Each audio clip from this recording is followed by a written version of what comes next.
لوگ کہتے ہیں ویسا، وہ اس طرح کی کوئی بات نہیں، لیکن ہم جس چیز کی طرف مائل ہیں وہ یہ ہے کہ اذان دے دینا چاہیے، ہے نا؟ جی سر.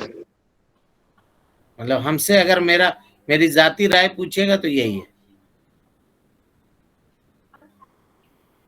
ٹھیک ہے، اور کوئی سوال ہے جی کسی سر. کو؟